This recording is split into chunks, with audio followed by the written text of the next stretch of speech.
உருவாக்கி என்று தனக்கான பாதையை உருவாக்கி இன்று மக்கள் விரும்பும் முதல்வர் வேட்பாளர் அண்ணன் விஜய் இன்னும் 3 மாதத்திற்கு பிறகு தமிழ்நாட்டின் முதலமைச்சர் அண்ணன் விஜய். தலைவர் தளபதி அவர்களுக்கும் தமிழக வெற்றி கழகத்தினுடைய பொதுச் செயலாளர், ஆற்றல் வாய்ந்த செயல் வீரர், கழகத்தினுடைய உயிர் நாடி துடிப்பு, எங்களை போன்ற உள்ளம் கொண்டவர்கள். ஆனால் தலைவர் தளபதி அவர்கள் கடுகு போல் உள்ளம் கொண்டவர் கிடையாது, கடல் போல் உள்ளம் கொண்ட மாபெரும் தலைவர் அண்ணன் விஜய் அவர்கள். அதனால்தான் தமிழ்நாட்டு மக்கள் எல்லோரும் என் குடும்பங்கள் என்று வாழ்ந்து கொண்டிருக்கின்றார்.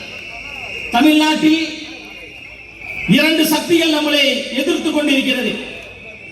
ஒன்று தீய சக்தி திமுக, இன்னொன்று பாசிச சக்தி. யார் என்று உங்களுக்கு தெரியும்? தெரியலையா? ஒரு பாட்டா சொல்லிடுறேன் பாருங்க.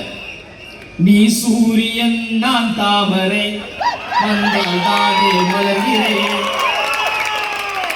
இந்த 2 சக்திகளும் நம்மை பார்த்து அஞ்சுகிறது, நடுங்குகிறது, பதறுகிறது. கூடும் கூட்டம் ஓட்டாக மாறாது, கூடும் கூட்டம் ஓட்டாக மாறும். இங்கே கூடியிருக்கின்ற கூட்டம் கூடி கலையும் கூட்டம் அல்ல, தீய சக்தி திமுகவை கூண்டோடு வீட்டிற்கு அனுப்பக்கூடிய கூட்டம்.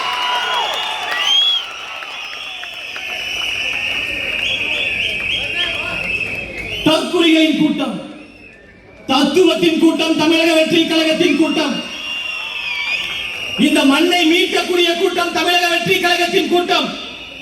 மாவட்ட செயலாளர் அவர்களும் இங்கே பேசிய பேச்சாளர்களும் தீய சக்தி திமுக, தீய சக்தி திமுக என்று சொன்னார்கள்.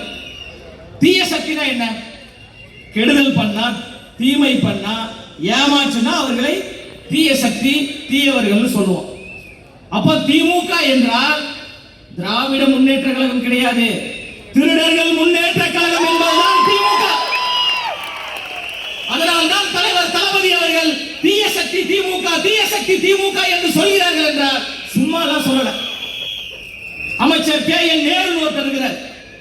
அரசு வேலைக்கு லட்சக்கணக்கில் பணம், இடமாற்றம் செய்யணுமா பணம், எதுனாலும் பணம்.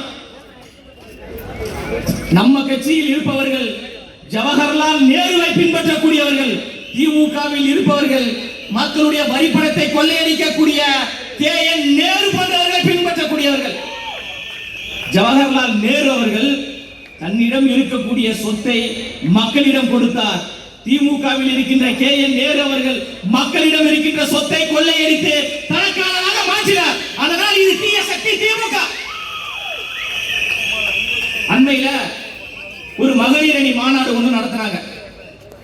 பாசத்திற்குரிய, நேசத்திற்குரிய, மரியாதைக்குரிய அக்கா கனிமொழி அவர்கள் தலைமை ஏற்று நடத்தினாங்க. திமுகவினுடைய ஒரு பேச்சாளர், பேர் சொல்ல விரும்பல, ஒரு பேச்சாளர் பொது இடத்தில் இருந்து கொண்டு தமிழக வெற்றி கழகத்தினுடைய வீர மங்கையாக, தமிழக வெற்றி கழகத்தினுடைய வேலு நாச்சியாராக செயல்பட்டுக் கொண்டிருக்கின்ற எங்கள் தாய் தமிழ் பெண் உறவுகளை, சொந்தங்களை கொச்சைப்படுத்தி பேசினாரே, அதை கண்டித்து அக்கா கனிமொழி அவர்கள் வாய் திறந்து பேசுறீங்களா? பெண்களுக்காக குரல் கொடுக்கக்கூடிய கட்சி, பெண்களுக்காக ஒரு பிரச்சனை என்றால் கனிமொழி குரல் கொடுப்பேன் என்று சொல்கிறாரே, பாசத்திற்குரிய அக்கா கனிமொழி அவர்களே, கழகத்தினுடைய பொதுச் செயலாளர் ஐயா ஆனந்த் அவர்களுடைய மாணவனாக, தலைவர் தளபதி அவர்களுடைய தம்பியாக இங்கிருந்து உங்களுக்கு ஒரு வேண்டுகோள் வைக்கின்றேன். பெண்களை பாதுகாக்கக்கூடிய கட்சியாக திமுக இருக்கும் என்றால், பெண்களுக்கு துணை நிற்கக்கூடிய கட்சியாக திமுக இருக்கும் என்றால், எங்களுடைய கட்சியுடைய பெண் நிர்வாகிகளை குறித்து கீழ்த்தரமாக, அயோக்கியத்தனமாக பேசிய அந்த நபரை 24 மணி நேரத்தில் திமுக என்கின்ற கட்சியில் இருந்து நீக்குவதற்கு திமுகவிற்கு துணிச்சல் இருக்கிறதா?